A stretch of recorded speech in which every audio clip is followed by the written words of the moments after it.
সবাই Hollywood, Bollywood, Hollywood নকল করে। লুক থাকতে পারে, তামিল লুক থাকতেই পারে। এটা কোনো তামিল লুক তো অরিজিন হয়, এই জন্য তামিলের ছবি এত চলে। তো এটা কোনো ব্যাপার না, লুক থাকতেই পারে। আমরা স্যুট পরি, আপনি স্যুট পরে সুন্দর লাগা, দর্শককে ভালো লাগার জন্য যেগুলো মানে মানে উপাদান দিতে হবে সবগুলো দিতে চেষ্টা করা হয়েছে।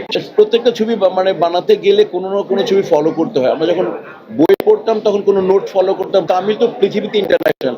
প্রথম ছবি আমি করেছিলাম ডার্ক ওয়ার্ল্ড, ওটা পরিচালনা করেছিল ছোট ভাই মোস্তাফিজুর রহমান মানিক। সেটাও আপনারা দেখেছেন। ও চেষ্টা করেছে ভালো এফেক্ট রাখার। একজন নতুন প্রযোজক, নতুন নায়ক হিসাবে ও যথেষ্ট চেষ্টা করেছে। সে একটা অপরিহার্য পরিচালক। এই ছবির গোটা টিমটাই রাষ্ট্রীয় অ্যাওয়ার্ড ভূষিত হয়েছে। এই ছবির ক্যামেরাম্যান মজনু, বন্ধু মানুষ।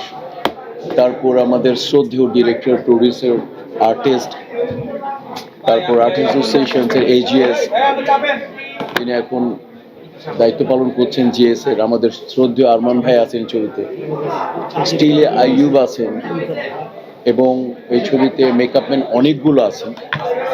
তো প্রত্যেকে খুবই মানে প্রথম শ্রেণীর মেকআপম্যান বলা যায়। এবং এই ছবির যে আর্টিস্টগুলো আছে, প্রত্যেকটা আর্টিস্ট খুবই মানে আপনারা সবাই চেনেন। ববি আছেন এবং আরো অনেক। তো সব মিলিয়ে এটা পরিপূর্ণ একটা কমার্শিয়াল ছবি।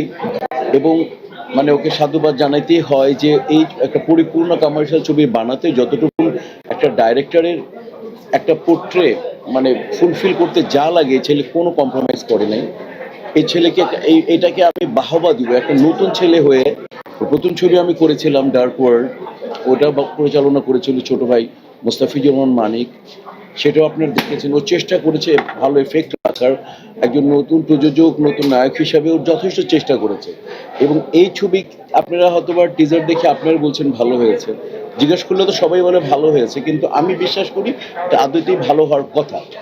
এই ছবি মানে একটা ফুলি কমার্শিয়াল ছবি।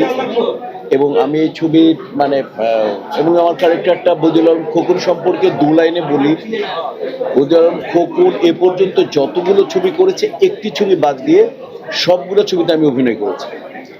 তো কাজে হচ্ছে যে আমার আজকে আমি মিশা সওদাগর মানে হয়ে ওঠার পেছনেও এই যে টিমটা আছে, এই গোটা টিম, শ্রদ্ধেয় আরমান ভাই, শ্রদ্ধেয় মজনু, আমার বন্ধু বদিউল আলম খোকন, স্টিলের আইয়ুব, এরা সবাই, মেকআপের বাবু, জামাল, মেকআপ অ্যাসোসিয়েশনের সিনিয়র, আমার সবচেয়ে শামসু ভাই, আমার বন্ধু ভাই মানুষ, শামীম, সব মেকআপ, 4-5টা মেকআপ ইনশাআল্লাহ। তো সব মিলে একটা কথা বলা যায় যে এটা একটা পরিপূর্ণ কমার্শিয়াল সুপার সাকসেস কামনা করি, যাতে অন্তত এরকম নতুন নতুন আর্টিস্ট এবং প্রযোজক আসুক।